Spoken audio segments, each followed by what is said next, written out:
Hello and welcome everyone to today's webinar on Retain Talent with Internal Coaching. Definitely a hot topic in the working world today, and there's a lot of reason for that.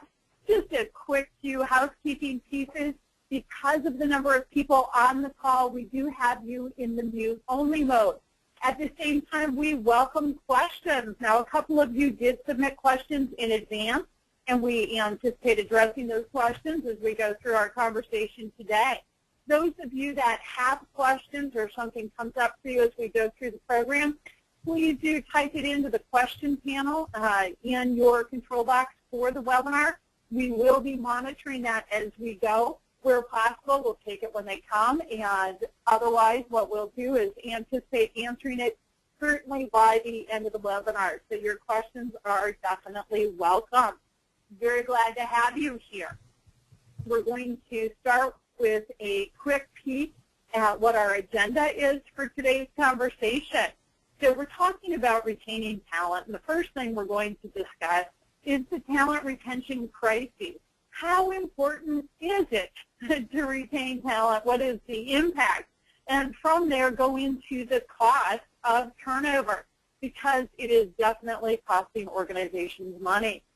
We want to talk about opportunities for retaining talent, what is possible, what can be done, and of course, within that, we're talking about internal coaching. We will have time for additional questions and answers at the end.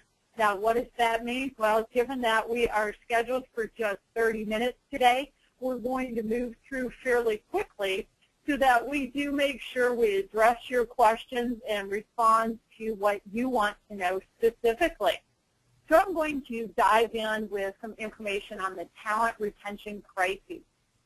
First thing, 80% never use their greatest gifts at work. Now, that's amazing. That means we've got a lot of people on the job who have the ability to do more, achieve more, accomplish more, and we're missing out on tapping that talent. Interestingly enough, that's part of our retention crisis, because when we do tap those greatest gifts of people, they feel engaged and they're more interested in staying. Now, some more numbers for you. Right now, 51% of A employees, these are ones we identify as our top talent, more than half are actively looking for a different job.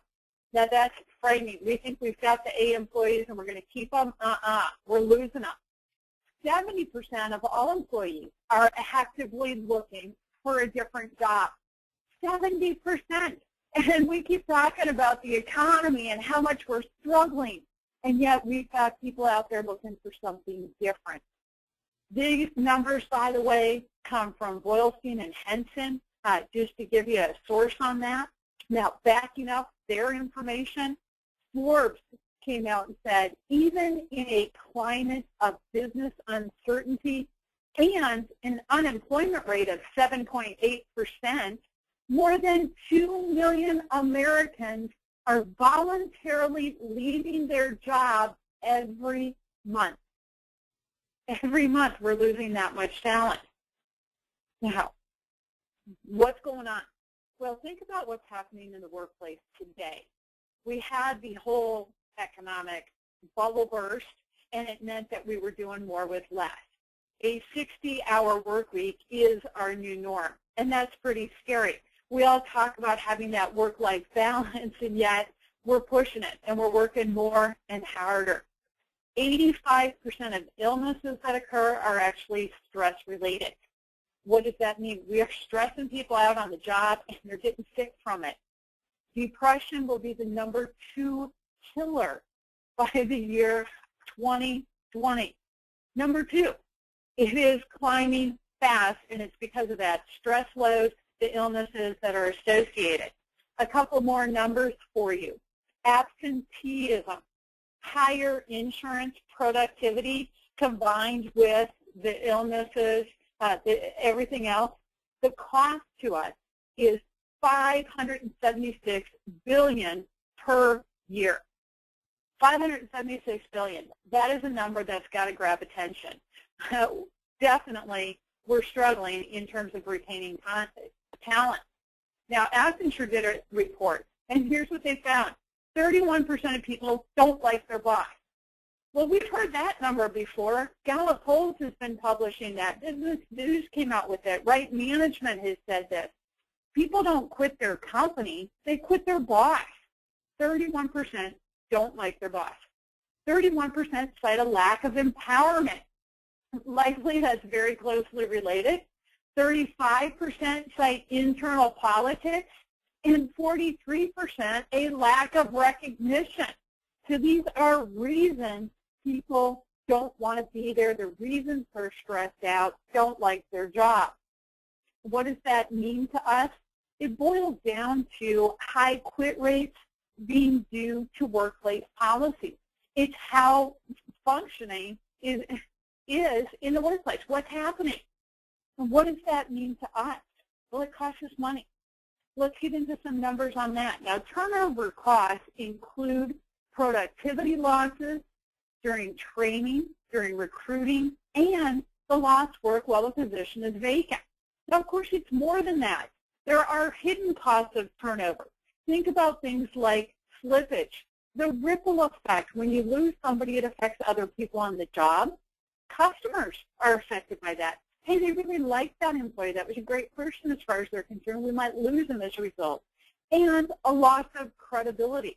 We lost that good talent. What does that say about us as an organization? So all of these are affecting us. What are some of the numbers? Well, look at the statistics. Just replacing an employee is costing. And I like how this chart breaks it out by what their pay scale is. So if somebody's under $30,000, it costs us 16% of their salary to replace them. If they're between 30 and 50, it's 19.7%. When we get over 75 or up to the 50 to 75 range, it's at 20%. So if you look at across the board, that 21.4% of their salary is what it costs us to replace them, and that's just the replacement cost. Now here's another number that of course affects that. The cost of losing a normal employee are high. When it's an executive, the cost is astronomical, up to 213% of their salary. So think about what that means to them. That is expensive. It's costing us money. Now, here's a quote that I think tells us a lot. We could reduce turnover by changing internal policies. It really is that simple. It's about changing what's happening in the organization. So what are the opportunities for retaining talent? What I'd like to do is invite each of you that's on the webinar to type in your comments. Tell me what you think the opportunities are for retaining talent. And while you're typing in your thoughts, what your experience has taught you, I'm going to invite Catherine and Ellen. Catherine and Ellen are doing business development with the Center for Coaching Solutions, and we're going to invite their thoughts on this. Catherine and Ellen, please jump in. Hi, Kathy. This is Ellen. Kathy, I'm sorry. I've got both of you jumping in. Go right ahead. Go right ahead. This is Ellen. I have a couple of things to add. I was working with the HR director of a small manufacturing company, and he put the figures together to present to the executive leadership, and he estimated the cost of employee turnover per year was about $1.5 million. And this was a very small operation. This was not, you know, a large major corporation. It was a small manufacturing company. And so $1.5 million was a huge chunk of change to that organization. And, you know, when we were talking about the hidden costs, you know, Kathy, you were right. You know, sometimes employees leave and they take clients with them. So that's a hit. Another thing that folks fail to factor in is when that employee leaves, they also take the knowledge about the program and they take all of the training that the company has invested in them as well. So now, you know, that person is gone who knows how to run the database or manage something. They've gotten their MBA, and that is now out the door, and that is costly to an organization as well. Yeah, absolutely. And Catherine? Yes, I was planning to come at it from the standpoint of the retention piece. I think that business and employees have been living in an atmosphere of fear for too long now. And I think it's time for, I guess, HR departments to step up and say, hey folks, we are losing our valuable talent. We need to change how we are running the business. We need to recognize people. We need to make sure that they are self-realizing themselves. And I'm wondering if HR departments have the courage to do that. Wow, so definitely a challenge for HR in having the courage to step up, and it's about how do they do it when they do want to step up. So great point. One of the comments that was typed in is about creating opportunities for leadership. Excellent point. We've got another feedback here. It's people want to feel like they are wanted and needed. Absolutely. Goes back to having them engaged and feeling like they really are contributing to what's happening in an organization. So totally makes sense. Definitely appreciate some of the comments and the input there. Let's go in a little further. So to state the obvious, coaching or a coaching culture in an organization is going to make a difference. Think about it this way. Let me ask you a few questions. Do you know how to be effective with everyone at work? Isn't that one of our challenges? How can I make it work with this individual or this person? Well, when you learn coaching or you have that coaching culture in your organization, it means you recognize and adjust respectfully to different personalities and learning styles. So that's something that a coach does and does effectively. What would that mean in your organization? Think about it, all of the different people in the leadership roles and the management positions, knowing how to work with individuals based on who that individual is. Definitely a basic coaching skill. Another opportunity for retaining talent. Here's my question. Do you express yourself effectively all the time? Well, how many of us are in that position where we say, yeah, I do pretty good most of the time, and then there are key opportunities or moments where we question our own ability to express ourselves effectively. So certainly that becomes a question or a concern. Well, let's apply that coaching internally, because coaching internally means creating a habit of clear, direct language. How it is we say what we say in a way that's respectful and understood by the person we want understanding it. So that clear communication process, definitely part of coaching. Another one, do you know the right questions to ask? Many of us struggle. How do I ask it in a way that really gets us there? Well, one of the coaching competencies is powerful questions. And one thing that we learn in coaching is to ask short and simple questions. Now apply that internally within your organization.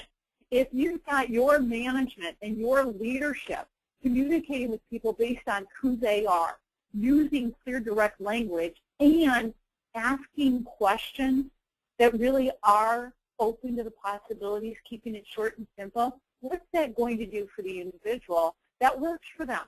What's that going to do in terms of retaining the talent? Because when people get asked the question and they really have the opportunity to answer it and have it open-ended, they're engaged.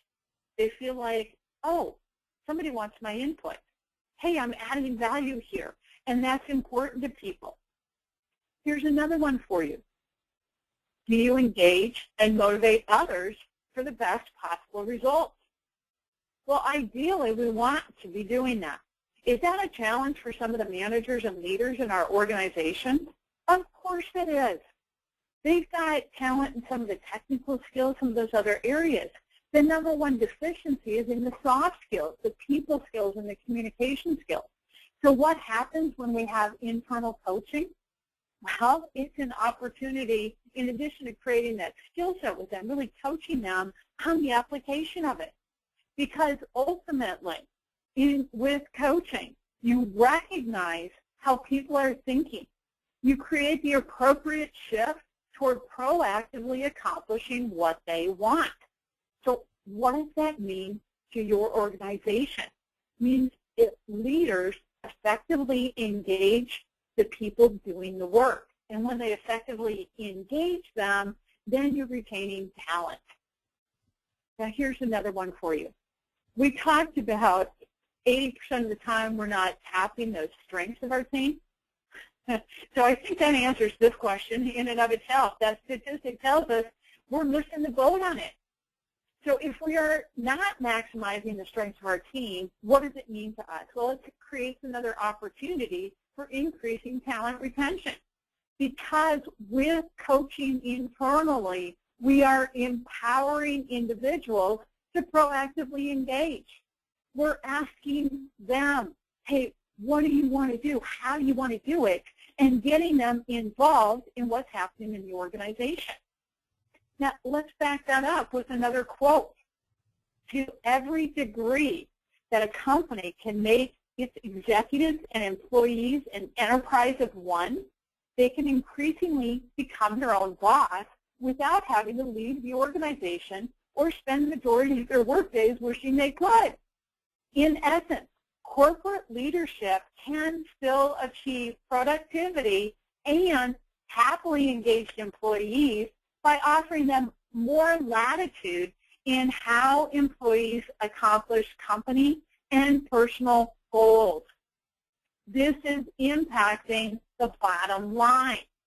Now, I want to pull up one of the questions that was submitted ahead of time.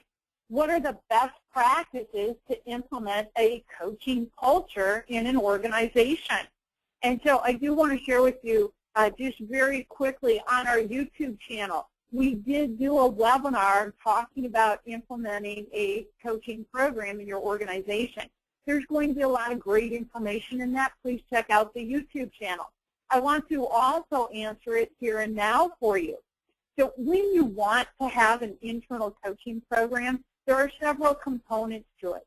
It's going to start with, hey, who's going to run this? Who's going to be in charge of this coaching program? Now, the American Management Association did some study on coaching programs and what to do in organizations. It's a great report. Definitely check it out. You can go online and Google the American Management Association and Google with coaching, and they'll talk about it. And here's what they said. You really want that coaching program to be part of your training and development effort. So wherever training and development are housed in your organization, that's where you want to house your coaching program. Once you've decided where it's going to be housed and who's going to manage it, your next step is, gosh, we've got to create buy-in to this. Because if we just go in and say, hey, we're going to do this program, and there's no buy-in, we're going to have a hard time with it. And that buy-in's got to start at the top. So very often at the top means having the research, the statistics, and the numbers, and the bottom line impact on the reasons it's so important to retain this talent. What's it costing the company if we don't retain them? And what is the benefit when we do? So we create that buy-in beginning at the top levels, and we move all the way throughout the organization to create buy-in for a coaching program. Once you've got that, starts with having some people trained in coaching. Now, interestingly enough, the number one way that's being done is with internal programs. And interestingly enough, the most success comes from external training. So you want to look at having your coaches or the coaches of the coaches in your organization receive outside training. And then you spread that throughout the organization. Another thing that we found in that research is this. you really do want coaching at all levels. So frequently we think about coaching for our top-level executives, for our high-potential employees. Having coaching available at all levels of the organization makes a difference. So then the question becomes, okay, internal coaches, external coaches. The external coaches have the greatest success when they're engaged for the higher level individuals.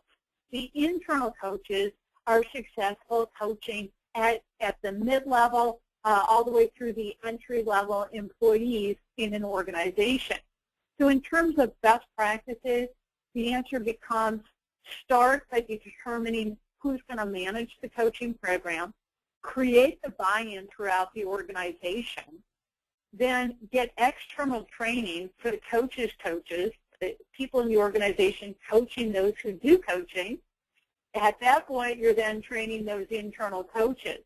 You want a combination of external and internal coaches actually doing the coaching work. The external coaches for your higher level leaders and high potentials, the internal coaches for everyone across the board. So those are a couple of things. If you have a follow-up question to the one you submitted ahead of time, please do go ahead and type that in watching that. Another question that came in ahead of time is how do you find the good talent in the first place?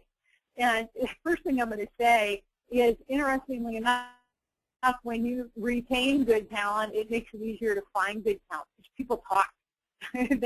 They know whether or not it's a good culture in terms of where they want to work. And the top talent really does look at the organizational culture and, hey, is this a place I want to be and that I want to work? So that's a big part of it. Now, beyond that, it becomes a recruiting question. My understanding on the recruiting side is one of the #1 places people go is actually on LinkedIn. They, of course, are using a lot of the different social media sites for their recruiting, that kind of thing. I'm going to say, in terms of where we are with our conversation today, think about what top talent you do have, how that invites additional top talent, and having that internal referral program so that people bring in additional talent. Great questions there. Catherine and Ellen, I do want to invite you, if you want to jump in and add information to this, please do feel free. Kathy, this is Ellen Yes. again. And Yes, and Ellen, if you could be a little bit louder, it would be helpful. Oh, okay. How's that? Better? Yes, thank you. You bet. I wanted to go back to the issue of HR. And, you know, in the last 4 years when the bubble burst and many people lost their jobs, one of the first departments to go is the HR department, because a lot of companies don't see their employees as being an asset. They see them being a cost. So this is where coaching can help turn around the entire mindset from the top down to seeing, you know, investing in employees is the best investment that they can make for the organization. Absolutely. Excellent point. And there are a lot of great opportunities in terms of what's happening with leadership and really developing that effective leadership. And it's going to start there, having them value the employees, value what their HR department brings to the table. So excellent point. And Catherine, jump in.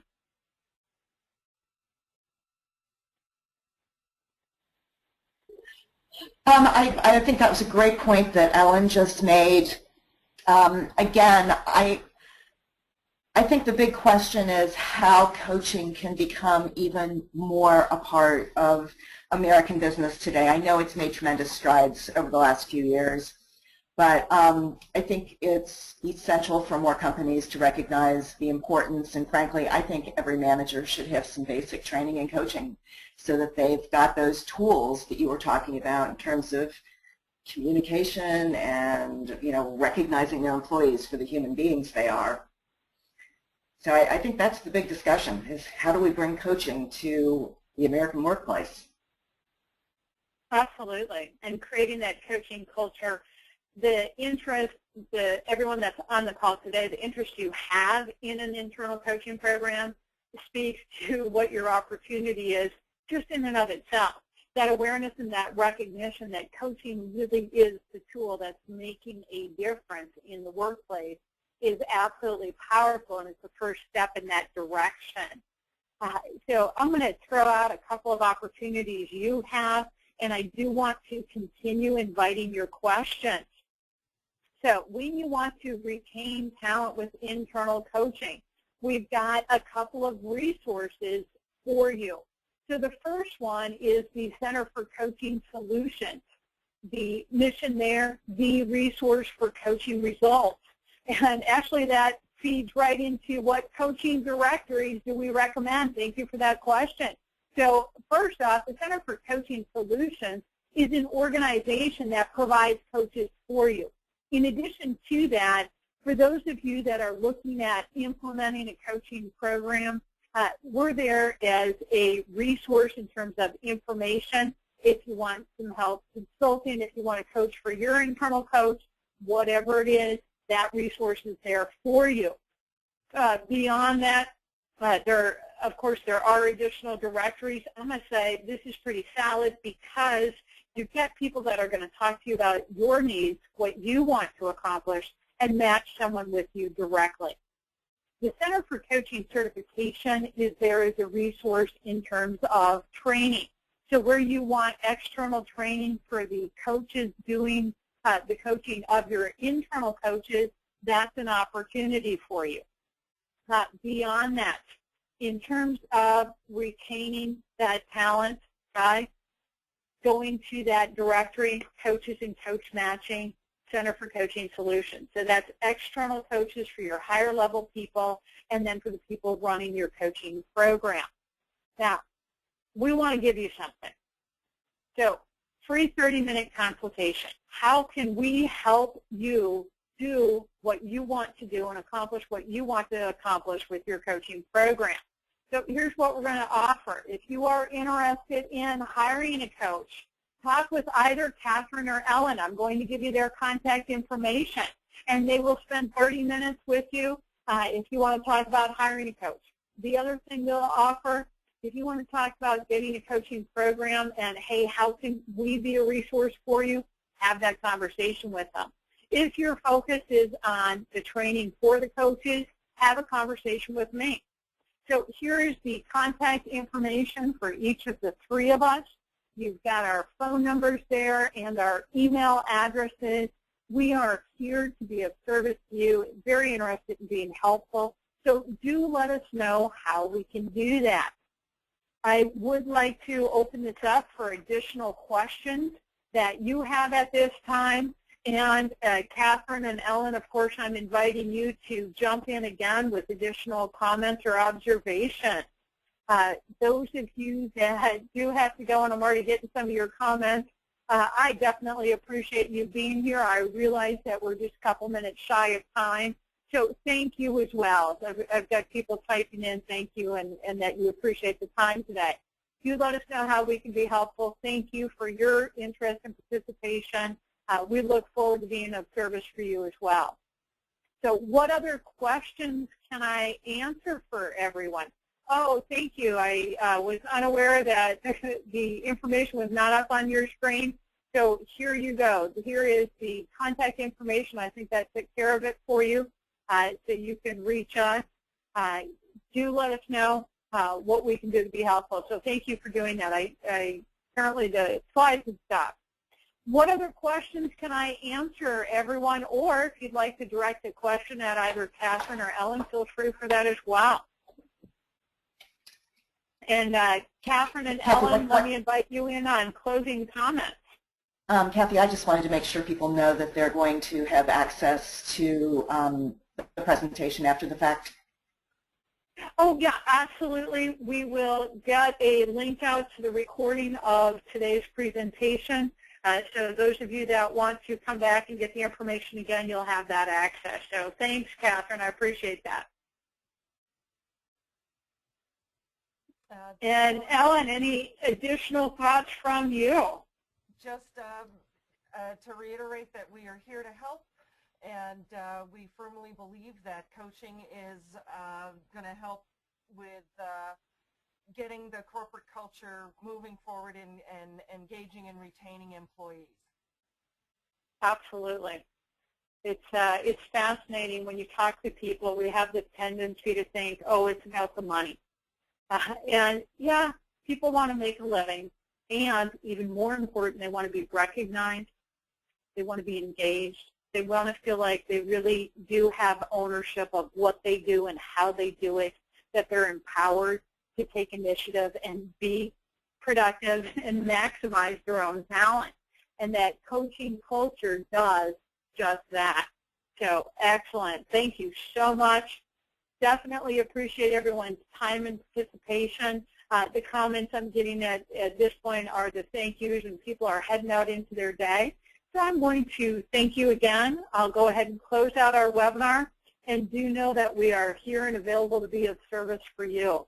So thank you, everyone.